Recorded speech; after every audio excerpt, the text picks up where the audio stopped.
At this time, I would like to give the floor to Ms. Stephanie to begin her presentation.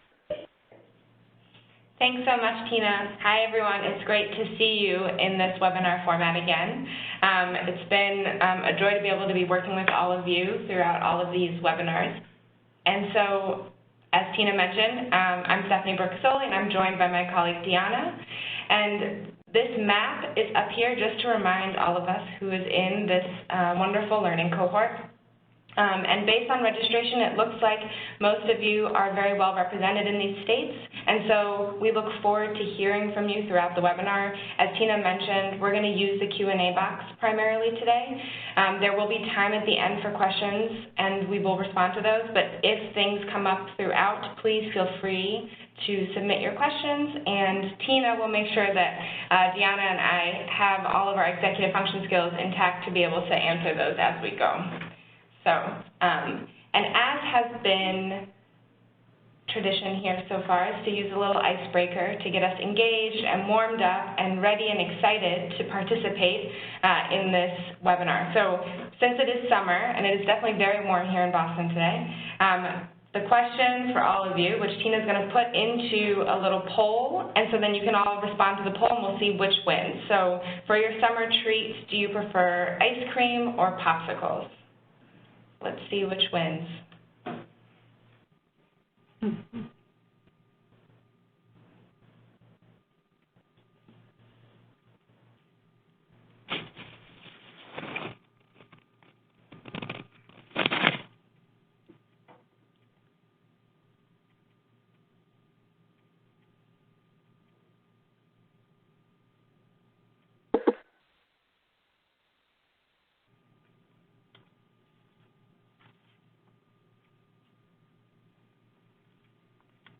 Here are the results for the poll question. You should see them shortly.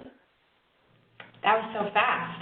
So it looks like we have a winner of ice cream with 46% and 25% popsicles, and then we've got a 29% who has maybe a different type of treat that they want. And I don't know what that is, but maybe one day we'll find out what those different treats are. Maybe it's like ice cream cake, having kind of best of both worlds. Who knows? But either way, ice cream or popsicles sound pretty great to me right now. So a little bit of a tease, but we're now going to go through a webinar, so hopefully you're not thinking about those treats too much as we go through it. Thank you for participating in that.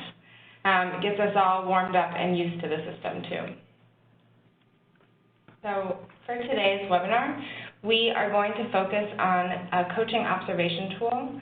And we have prefaced it, it's in the long title for today, and it's primarily focused for supervisors of direct service staff. So for supervisors to be using with their staff and to help with the coaching process of continuously improving your coaching model in your states. And so we're really lucky to have Diana with us today, who has been the one who has spearheaded and really been the creator of this tool at EMPath, and she's going to be able to share historical knowledge about how it was created, why, and how it's used at EMPath, and so that you can then hear some experiences of it and think about what might work for you in the future. And we are also going to use our coaching framework to orient us to the way that we think about this tool, because as supervisors, we are coaches.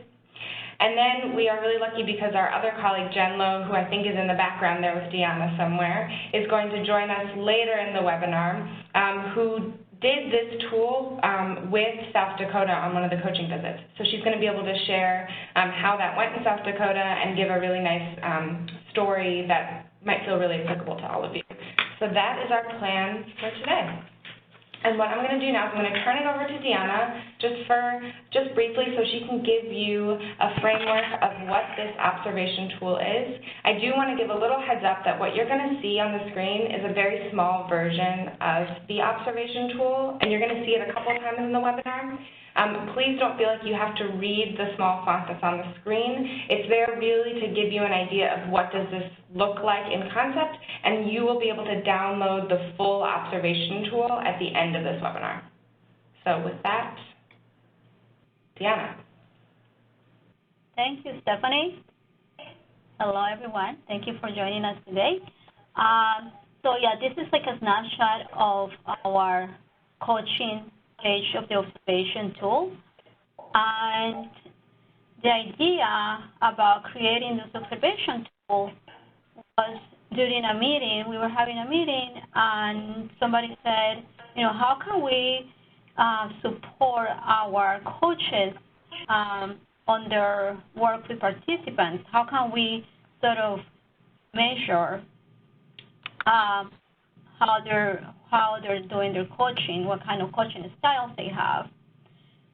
So I was reflecting on that question because, yes, it is really important to see how we can support our coaches to see their strengths and to see how there are areas for growth. So I was started thinking about that, and that's when I started thinking about developing this tool, thinking about the coaching, thinking about the goal-setting meetings, and I started brainstorming about the process that I have used with participants and what I have seen other colleagues doing when they're meeting with participants, and that's how I started developing the tool and thinking about making it sort of simple as far as meeting the expectations. The second column is needs improvement, and the last column is not observed, because sometimes there are things that don't happen in the meetings that we are not observing, and it's important also to record why we are not observing something. But in short, yeah, it was more to figure out, the tool was created to figure out how we can support our staff members to be better coaches. Awesome. Thank you so much, Diana, for giving that quick introduction to the tool, and we will continue to orient the rest of today's discussion on this. So in the vein of coaching, I did want to bring us back to our roadmap to coaching, which this shouldn't be new to any of you. You've seen this in either your in-person coaching trainings or through these webinars. And the reason we brought it back is just to remind us that when we're talking about an observation tool, we really want to be clear that we're grounded in a coaching perspective. So the purpose of the observation tool is not to determine if a coach is good or bad and make it feel evaluative in that way. The purpose is to have it be a joint collaborative experience and to figure out what are the strengths, what are the areas of growth, and how can you work together to support that coach in their development. And hopefully it is bidirectional such that the coach is able to verbalize to you as the supervisor, as well as the other coach, what you can do better to support them. So we just wanted to make sure that we orient all of us to this concept, because we're going to use it to go through the coaching observation tool. And you've heard this from previous supervision webinars as well, but the concept of parallel process very much rings true. And so we are going to go through the roadmap, and we're going to start with building trusting relationships. How do you build that with your staff person, introducing an observation tool, and how do you create an environment in which that feels safe, in which they want to engage in that process with you? Self-assessment and goal setting for this part, it's going to be about the coaching observation tool and where do staff have the opportunity to self-assess their strengths, their challenges, and the support that they'd like to see, and what kind of goals you then set up together for their continuous employment, and then how you collaboratively problem solve, remain goal-oriented, and then what your role as a supervisor is in terms of accountability and follow-up. So if you think about the coaching relationship, you can see how this very much mirrors that parallel process that we've talked about, and how if we create that space in our supervision, we are then setting up our staff for success to be able to use those same coaching values and perspectives in their work. So back to Diana to orient us to building trusting relationships. Thank you. So I'm going to share with you how I use the observation tool with a couple of teams here at EMPath, and how and what I learned, and of the challenges that I found along the way. So first, let's talk about the building trusting relationships. So let's talk about set the stage for the coaching observation. So the first step that I took was to meet with the supervisor of the team. I introduced the tool that we developed And I talked to her about the whole goal was to really support coaches on their work with participants. She was a little bit nervous about the idea because it was something new for us, for everybody. But I also remind her about our culture here at EMPath, the culture of learning and trying new things. So it was sort of a reminder of, yes, it is okay to try new things. And I say, if this works, that's great. If it doesn't, try something different. But she was committed to try this new tool. After that, the next step was to meet with her team at a regular meeting. So we didn't create another meeting because we are all busy, and I didn't want to have for the staff to have another meeting. So in the regular meeting, I came. I introduced the observation tool. And again, I remind them that we're here to learn, we're here to support each other, and that I just wanted to try this new tool with them. They were a little bit nervous about it. Again, that happens when there is something new. Oftentimes, we're trying to figure out why we're doing this. But the message was, this is something that is going to help us long term. It's something that is going to, we're going to learn about our strengths, we're going to learn about our areas for growth, and at the end, the participants are going to benefit from this.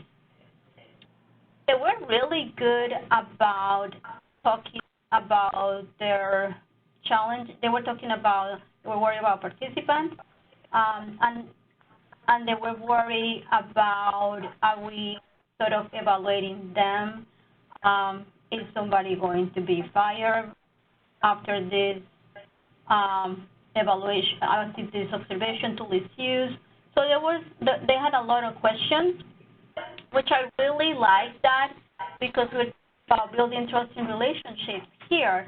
And this team felt really comfortable talking about all their concerns that they have for themselves and for their participants.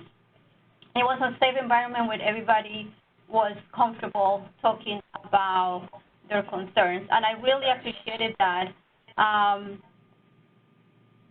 And the only thing that really they pushed for was more about the participants. They really didn't want the participants to think that there was something that they were not doing or that they were doing. They wanted to make sure that we explain to participants this process in a way that it was more for our own learning. This was a learning tool for all of us. When I went there to meet with them, I sort of prepared a letter that we can send to participants to explain the process. They didn't like that idea. They didn't want to use a letter. They wanted to call the participants themselves, or they said, next time we come, we have a meeting with a participant, they really wanted to talk to them about it. And I also appreciated how during that meeting, the supervisor also voiced her concerns. So it was a good meeting because everybody was able to express their concerns in a positive way, and we were able to have an agreement to try it. Let's try this and see what's going to happen. And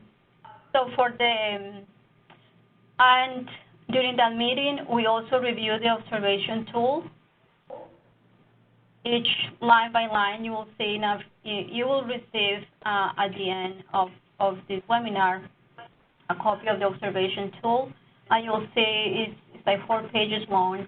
And during that meeting, we were able to read every line and to talk about that. So something for you to think about in the future when you're ready to use something like this.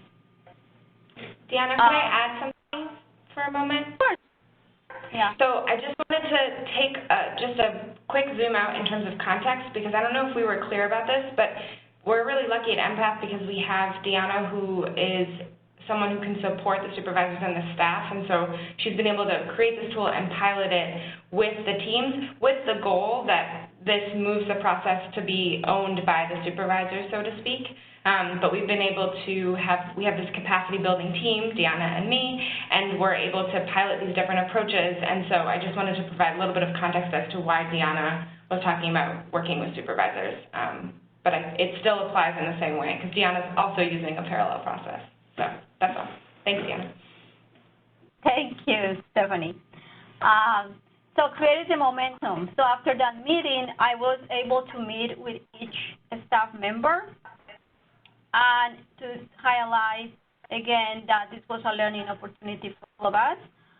We review the tool again. I just wanted to make sure that they feel comfortable because, again, they were a little apprehensive about the process, and I understand that.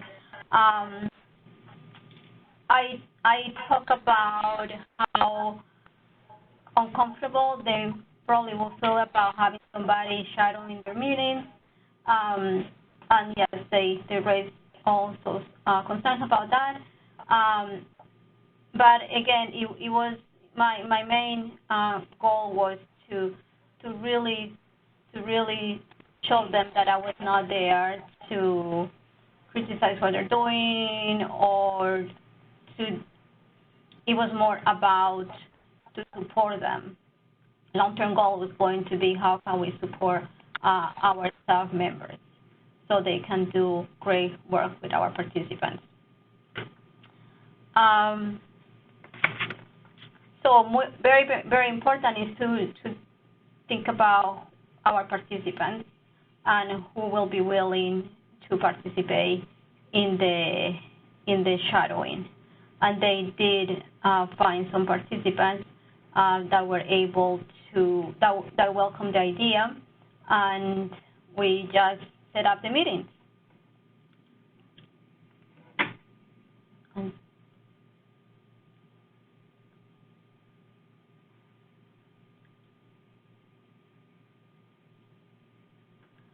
I'm sorry, I'm going to go back here. Sorry.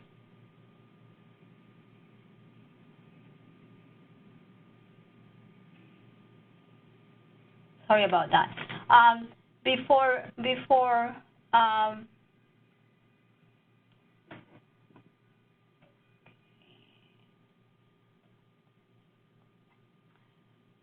So for this part of supervision as parallel process and self-assessment and goal setting, the staff members, they identified their meetings that they wanted me to shadow, to observe.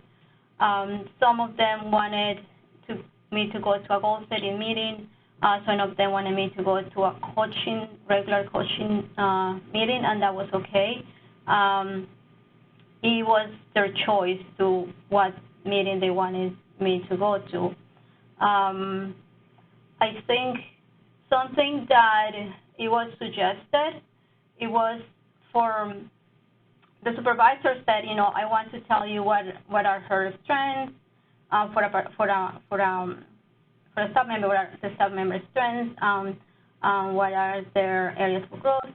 And at that moment, I didn't wanted to know that because I wanted to go into that meeting without having any preconceptions about what I was going to observe. But of course, you know your staff members now, and you have a good idea of what their strengths are and their areas for growth. So it will be more for you to ask them what are their, what do they think that there are their strengths, and that will be part of the parallel process and self-assessment. Okay, so let's talk about the observation and using the tool.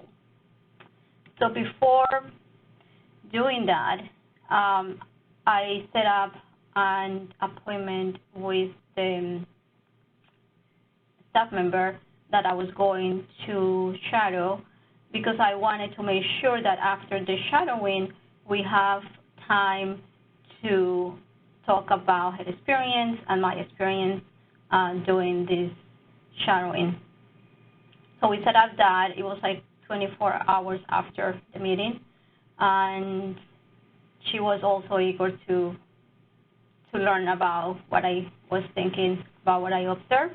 And after that, I went to, we were doing home visits, so I went to a participant's home, and the first thing that I did was to thank the participant for allowing me to shadow their meeting, and I thanked the staff member also for allowing me to be there. And I sat in a place that where I could hear and see both participant and mentor.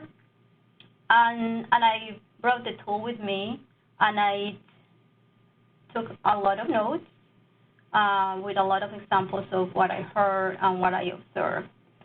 I just wanted to make sure that I have enough data so I can provide that feedback to them, to the mentor, to the staff.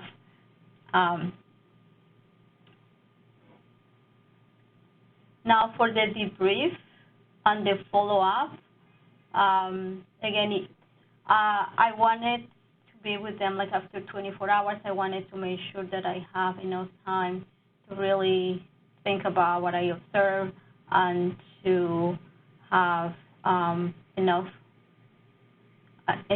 information to give them about my shadowing. So I made a list of all their strengths. I made a list of the areas for growth, and then the first thing that we talked about was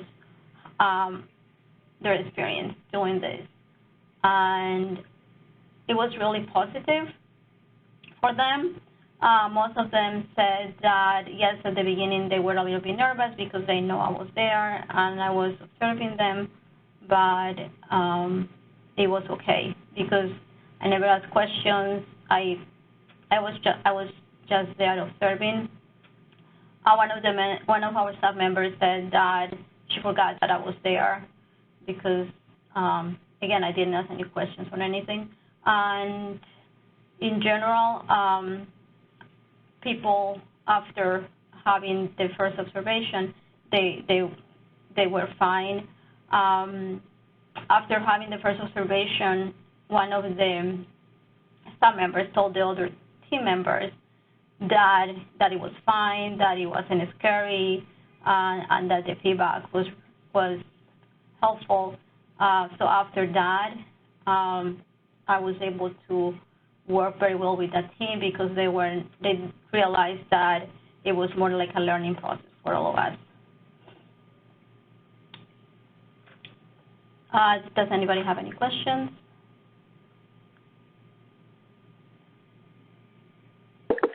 If you have any questions, just remember to type them in the Q&A box on the right-hand side, and we will read them out, and the presenters will answer them.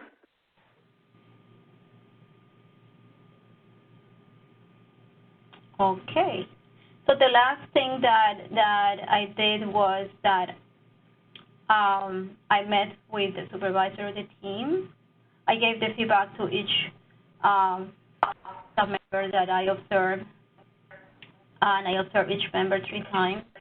And then I met with the supervisor, and I gave the same feedback that I gave to each staff member. And based on their strengths and their areas for growth, we realized that this team needed a little bit more coaching on goal setting, and that's what we're working on with that particular team, to work more on supporting their staff on goal setting. So she's going to help them, and then I'm going to also support them as a team to practice more goal setting. Okay. Now, Stephanie, do you want to continue, please? Yeah, there you go. I think you're talking through the coaching tool. Yeah. Yes, thank you. Thank you. Mm-hmm. Okay, so this is one of the pages of the coaching tool. And again, you will get a copy of this after the webinar. But we wanted to show you, to highlight some areas so you can, since you cannot see them very well there, but at least we can give you an example of what's there for the coaching page, for instance. So one of the steps there is uses an agenda, collaboratively develop with participants. So it's really important that the staff develop an agenda with the participants. It really keeps the meeting structured, and the participant always know what's next. And something that staff members can do, or when you're doing the observation, is to think about, the participant comes into the office. So some of the questions that, as a staff member, you can ask is, what would you like to talk about today? What's in your mind? And then the participant can respond what's in their mind. And then you can also add what you're planning to talk about on that day, whether it's an assessment or something new that you need to communicate to the participant. So again, this is a really good way to start the meeting with an agenda. The second one is encourages collaborative rather than coach-driven relationship. When I think about that, I'm thinking about goal check-in meetings, for instance. If a participant said that she's not interested in working in a goal that she has been working on, that's okay. And as coaches, we need to be curious. So we can always ask, tell me more about that. How come you don't want to work on that goal anymore? And, we listen to what the participant is saying. And another question that we can ask, okay, it sounds like, you don't want to work on this goal. So what would you like to work on next? What are some of the things that you want to do next? So we can have, so the participant is the one who is always taking control of the meeting. She's the one who is driving this meeting. They schedule a follow-up meeting with participants. This is really good for accountability. And when you're finishing a meeting, it's really important that you set up a meeting for next time. You can ask the participant, okay, when can you come back so we can continue our conversation about goal setting, or what day of the week is better for you to come. But it's really important to have that meeting, to set up that follow-up meeting. So when you're observing your staff members, those are some of the 3 things that are really important for us.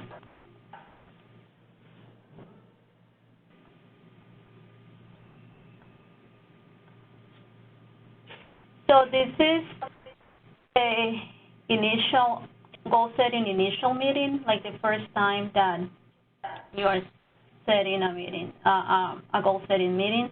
And some examples that we can talk about here is to explain the purpose of goal-setting and the goal-setting tools.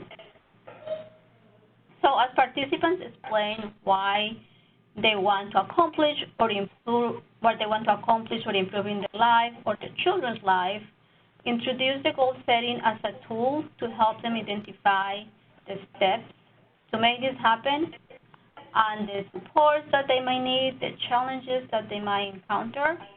And you can also explain that the tool, it helps us because of the SMART criteria. We can use the SMART criteria to make all the goals more specific and, of course, attainable, measurable, attainable, relevant, and time-bound. So that's a really good feature of tool that has the SMART criteria. And we can also, on the goal setting form that we have, so we have the steps that the participants are going to reach their goals. So the form is really key to support the participants. Another example of what we have on the goal setting initial meeting to encourage participants to identify challenges, to reach goals and action steps, and to develop strategies to overcome the challenges.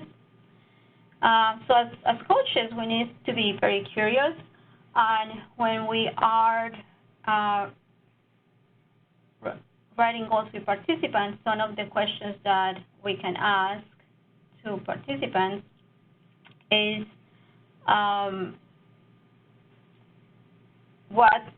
so for instance, if the participant says that her goal is to register into a community college, one of the questions that we can ask is who can support you to reach this goal?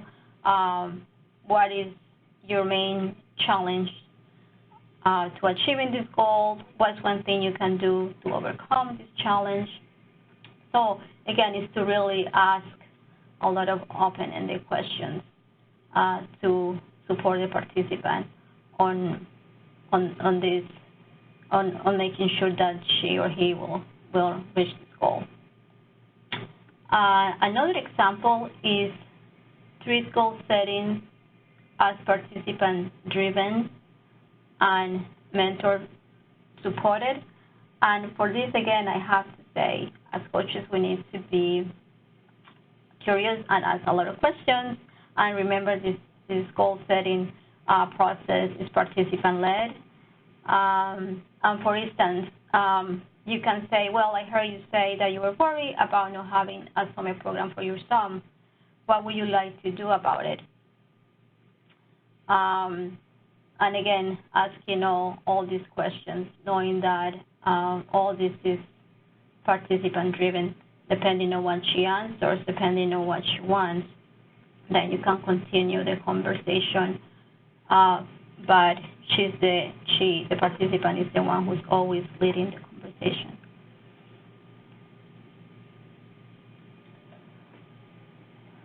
And let's see some examples about goal setting, the follow-up meeting. So let's say that the staff members set up the meeting, set up goals with the participants, and then the next time, something that a good example of that is ask whether anything has changed since the last meeting. And that's really important. That's a really good question because you want to hear if there is anything that changed for the participant. Maybe the goal that was set up last time is no longer relevant for the participant, or maybe the participant needs to change the day where she's going to accomplish the action steps. So it's very important. This question is really important to always ask at every meeting.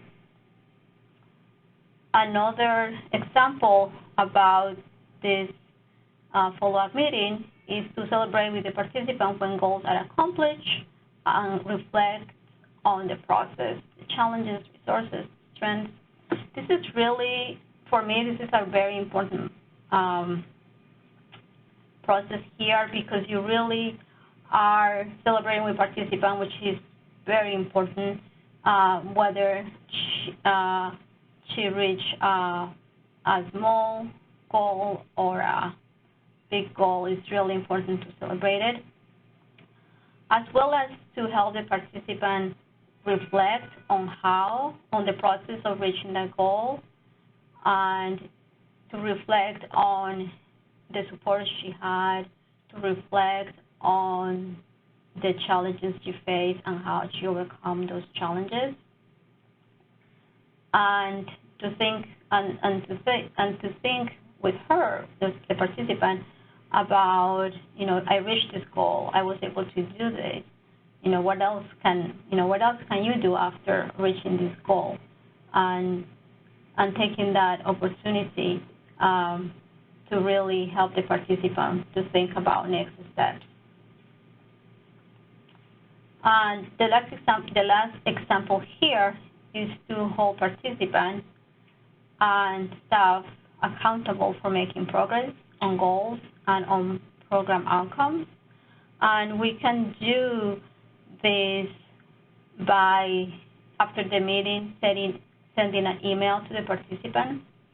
The staff member will send an email to the participant with a recap of what happened during the meeting, next steps, the goals that were reviewed, or maybe new goals were written, and then to check in with participants, whether it's by email or whether it's by phone call or text, to really support the participant, remind her on what she's working on, to hold her or him accountable for the progress they're making on the goals, which needs to be aligned with the program outcomes.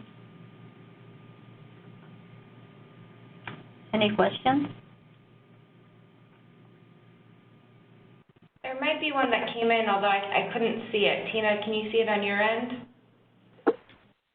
Yes, someone was wanting us to provide the observation tool that's more legible, because the slide is smaller, but I was going to let them know that they will get a copy at the end of the webinar for them to have for their own reference. But right now we're just highlighting the main points from the observation tool right now.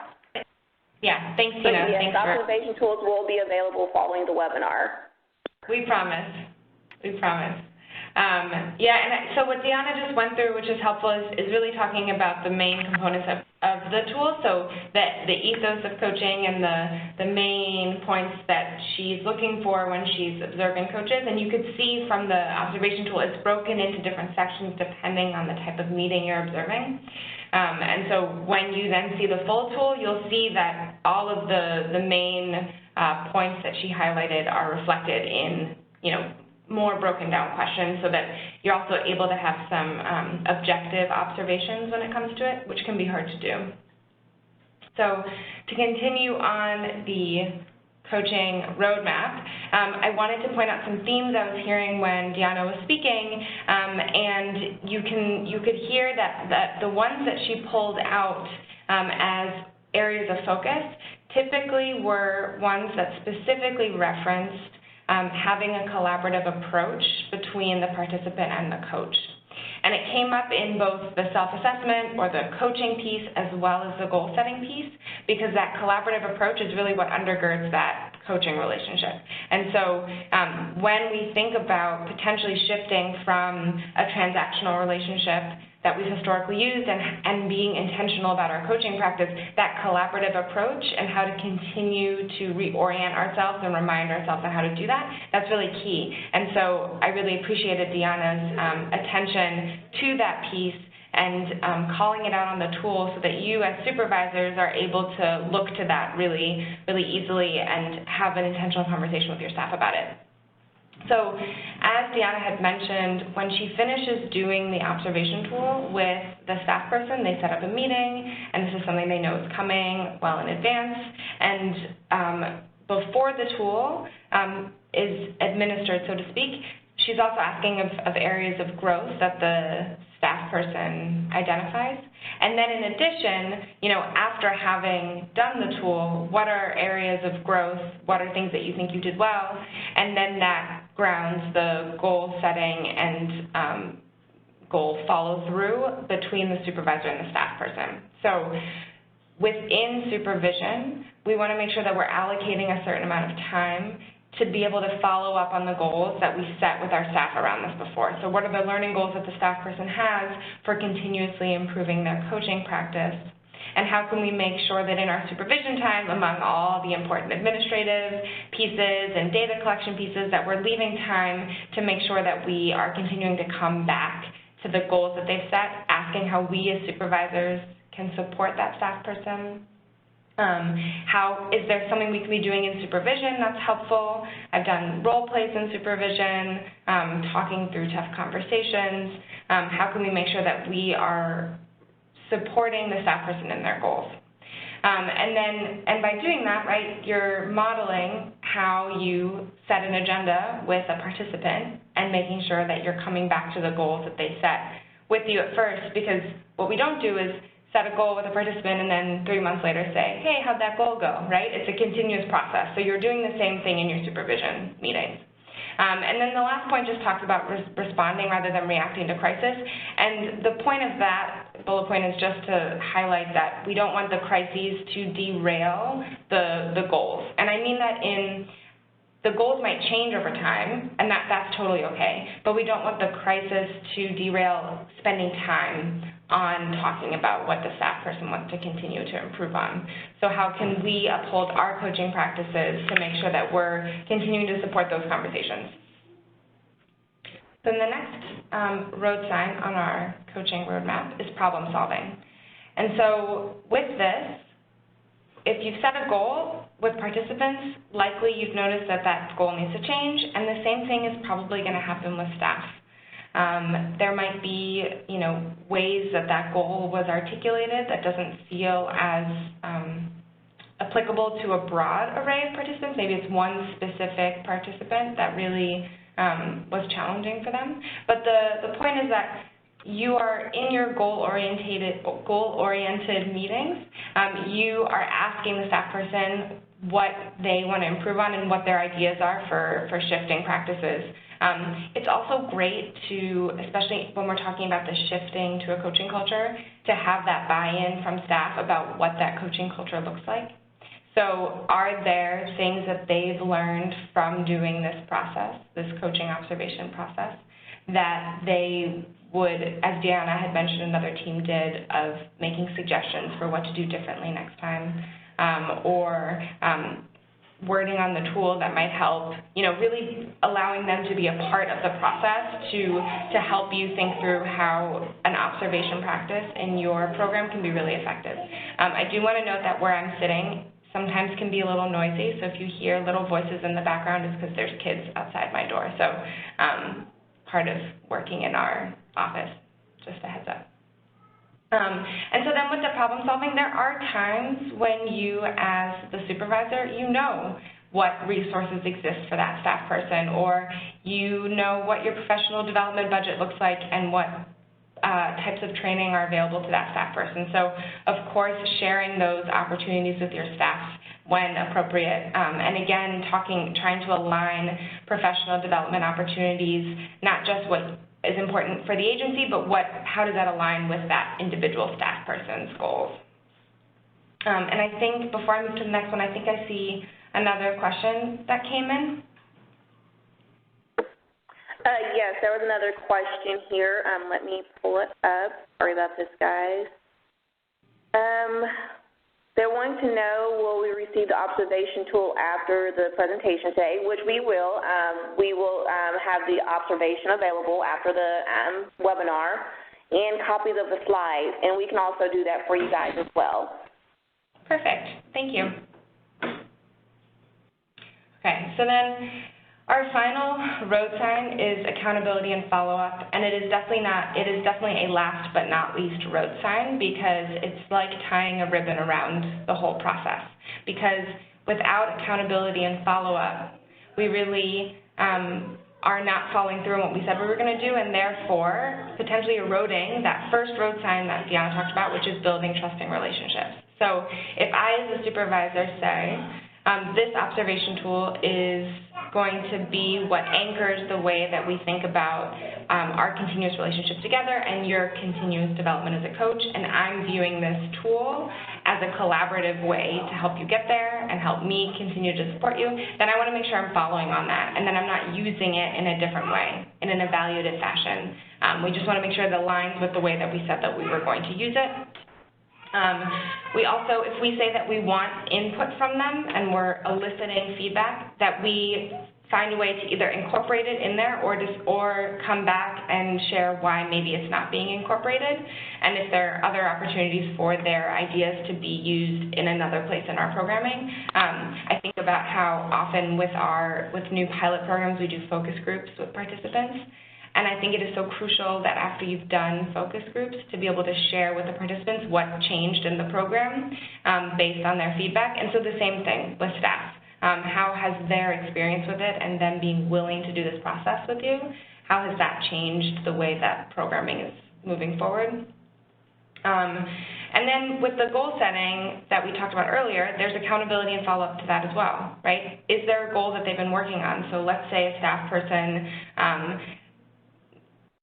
was a really eager sharer of resources and enjoyed sharing the way problems could get solved, and something that you're working on together is how to take a step back and have that staff person ask maybe a couple questions to the participant about how they might solve the problem. And over time, you're noticing through your observations that they've really done an excellent job of incorporating that feedback and eliciting more expertise from the participants themselves.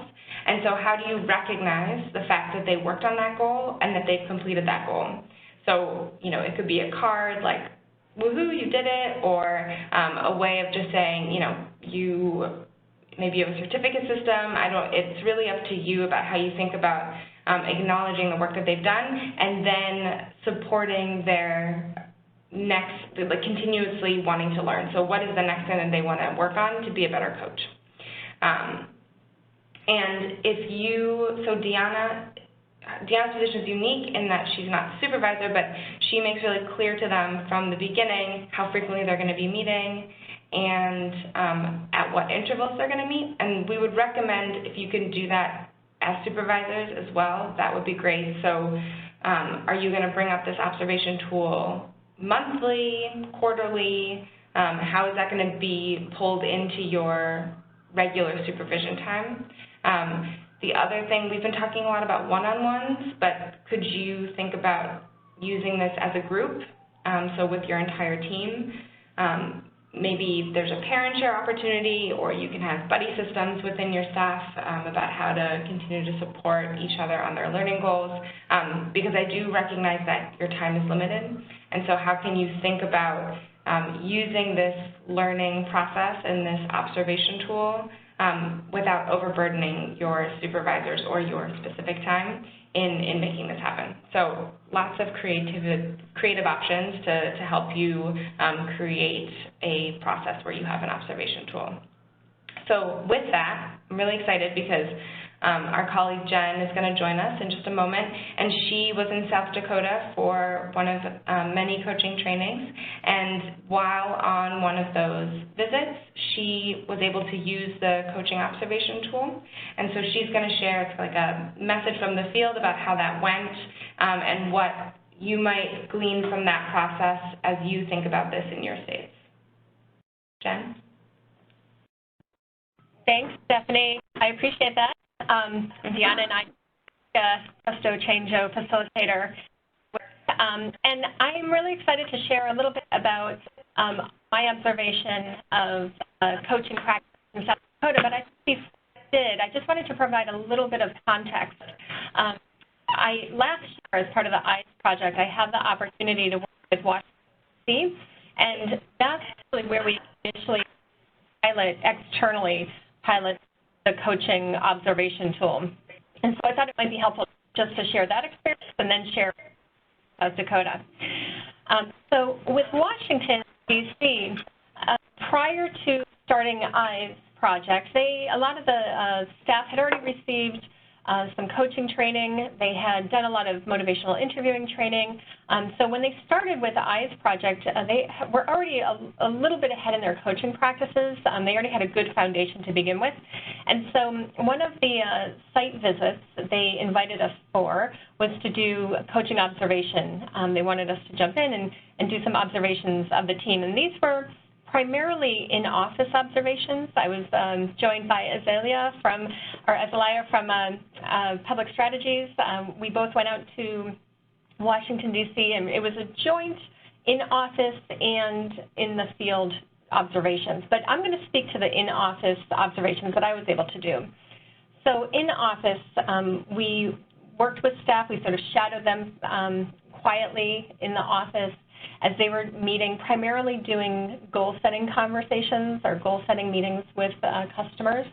And because it was in office, it really allowed me to quietly take notes in the corner. I think Diana had also mentioned at some point when she was doing observations with staff, you know, that staff tended to forget that she was there, and I hope that was the situation when I was in D.C. I think I positioned myself in the meeting so that I tried to be as inobtrusive as possible. And so after each of those in-office observations, the staff member and I would do a short debrief, maybe about 10 or 15 minutes, to allow them to reflect on their experiences and to allow me to provide that feedback so that we had a good sense of where each other was coming from. I would think it would feel difficult if you never got that feedback or response from people, and so always making sure that you're sharing what your feedback is or sharing what your observations were, and allowing staff to be able to share back as well. And so we ended up coming back actually with Stephanie. Stephanie and I went back and did a more advanced coaching, because I think what we realized doing the observation is that they had a really great foundation, and so it allowed the opportunity for us to brainstorm with the team and think about what would be the next best professional development opportunity, and that was more advanced coaching. And so Stephanie and I went back and did that.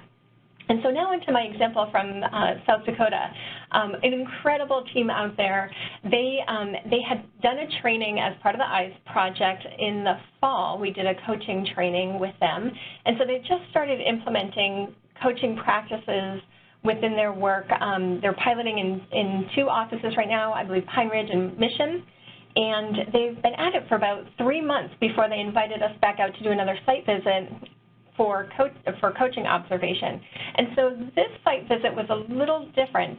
It was going to be site visits that were primarily in the field. So Claudia Kane from Public Strategies and I were able to go out and meet with staff. Even before we went out into the field, we met as a group and then went out into the field to do some observations. But let me back up a second, because I think planning was a big part of this. We wanted to make sure that in our planning process, we were raising, I think, some of the concerns that Deanna had mentioned earlier of, will staff feel apprehensive about, Claudia and I, who aren't part of the team, coming in and observing them and shadowing them in their practices? And the response that we got back was actually, no, they do this, management does this anyway.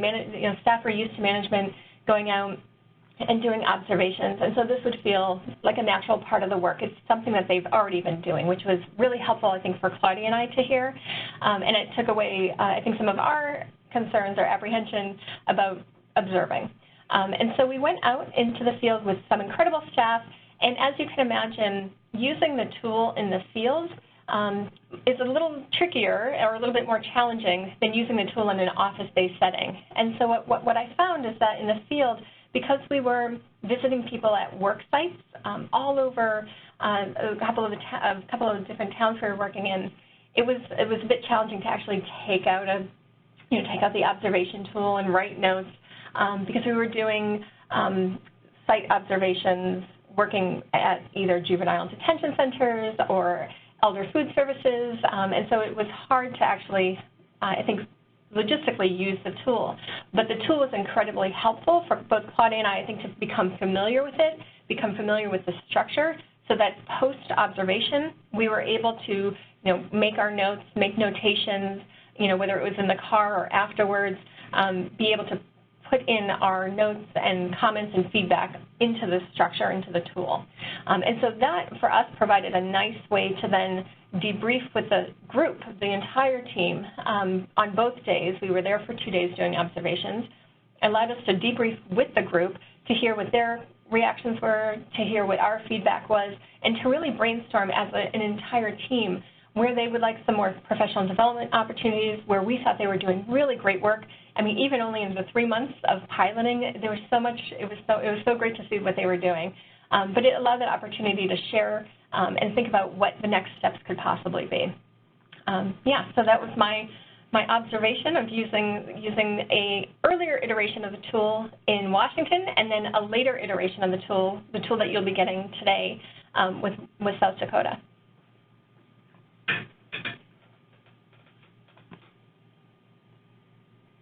I was on mute. Anyway, I was just saying thank you, Jen. That was really helpful to hear it from another context. So we left the end here for questions and comments, and I saw one come in, and the question being, could coaches videotape themselves in practice and then use it as a self-assessment tool, which is interesting. And so at first when I read the concept of videotaping, it was before I saw it as a self-assessment, so we had talked about potentially videotaping or using an audio recording, and staff actually were less comfortable with that option. They worried about that more, and so because it was a pilot, we would rather take the path that felt most collaboratively aligned, so what the staff felt most comfortable with, and so that we could also engage in an observation culture. So we went with in-person, but from a capacity standpoint, I can understand where that question might be coming from. So I think the other thing is to think about getting permission from participants, whether they're okay with being video recorded or audio recorded. And then in terms of using it as a self-assessment, I think that's super fascinating, like whether staff would engage in that process maybe as a team, without a supervisor. So that I like that because it takes the power dynamic out of it, although we hope that supervision doesn't feel power dynamic-y, but, at the end of the day, we do supervise our staff. So I think that's a really interesting one to explore, and I appreciate that idea. So sometimes agencies have like staff groups, like they call it group supervision or peer support, and so that could be a space where people use that. I've seen people use that space to do like goal setting practice, so they'll write a goal that they've done with a participant, and then they all together like talk about how the goal could be smarter, because every goal could be better, honestly. And so I could see it being a similar approach, which is really interesting. Yeah. Jen, did you have something to add? I saw you nodding. No, just I'm agreeing with everything you're saying. I think it's great feedback. Thanks. Yeah, really interesting. So thank you for that question. And so I think in light of that question, the kind of take-home message from this is that this is something that we are piloting at EMPath. We're definitely in the first year of stages, so there are things we definitely still need to learn. It's also how we're able to do it based on our setup, and so what we invite people to do is to take the tool and make it their own and use it in the way that's most impactful for the way that you do your program flow and supervision. So it's kind of a starting off point. Other questions?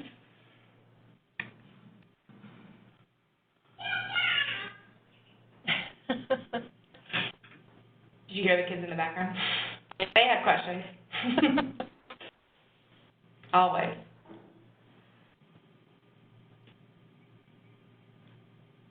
Did you find it? Okay.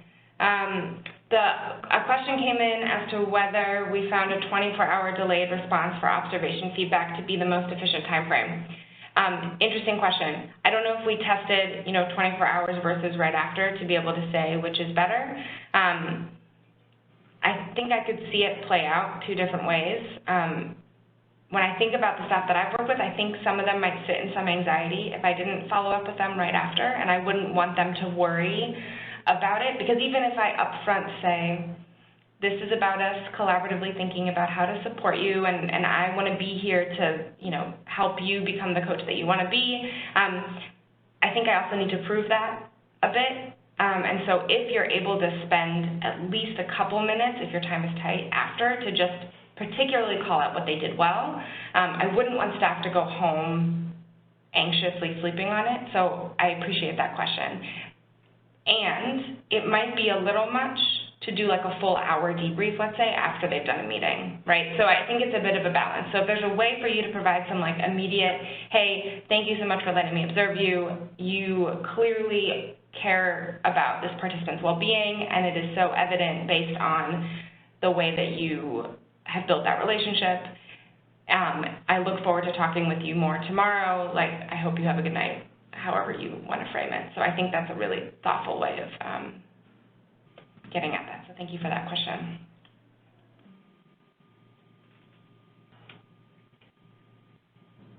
Any other questions?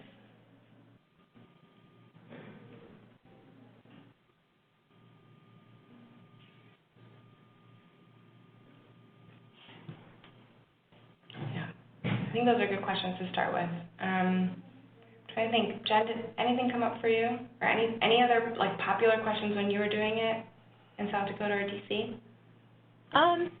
No. The only thing that I'm reflecting on right now is because I wasn't a direct supervisor of the folks that I observed, and because we only had limited time while we were there, that experience is going to look much different than the experience of supervisors who get to work with staff ongoing.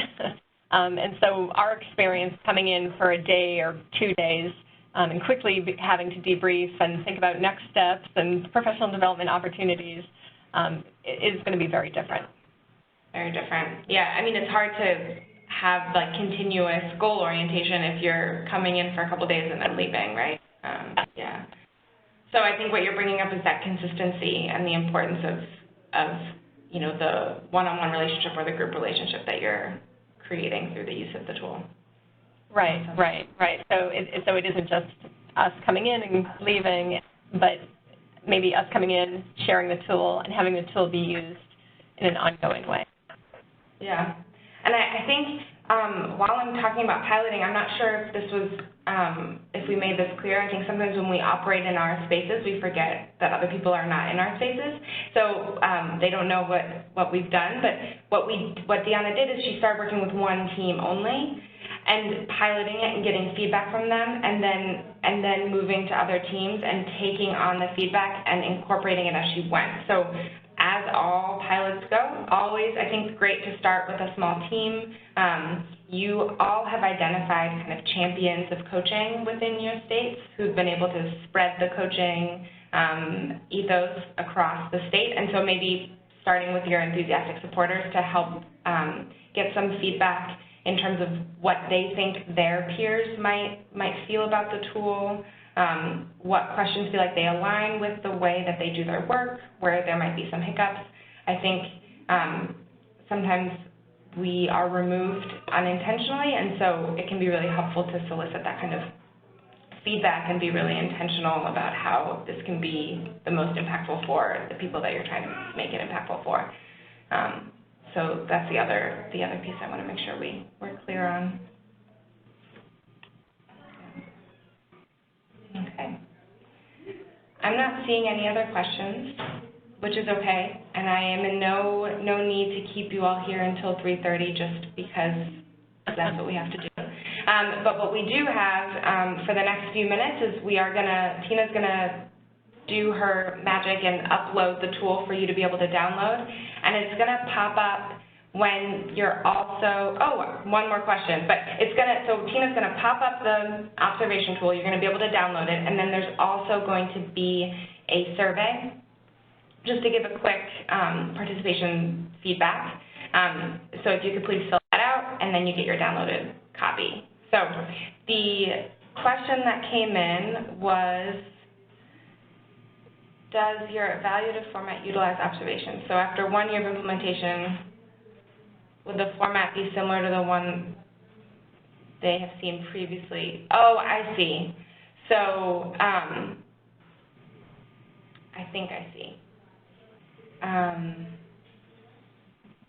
One moment, I'm digesting this.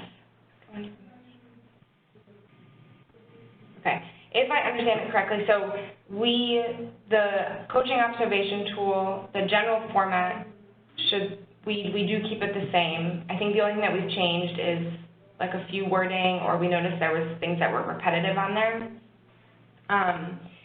And in terms of, and there it pops up. And in terms of wanting to make sure that staff are familiar with it when they review it, yeah, you want to keep it consistent enough so that it's not a new tool every time. I agree with that concept. I do think that if things have changed on the tool, it's cool to share, because the reason it's changed is because you've gotten feedback from their peers. And so you're saying that you've listened to their feedback and that this is what you're doing with it. So I think changes are okay to do. I do also want to be clear, the way the question is worded was asked about evaluations, and this coaching tool doesn't get entered into our HR system at all. So we have like a separate annual review process here at EMPath, and the coaching observation tool is totally separate. It's like think of it as like a professional development path for us.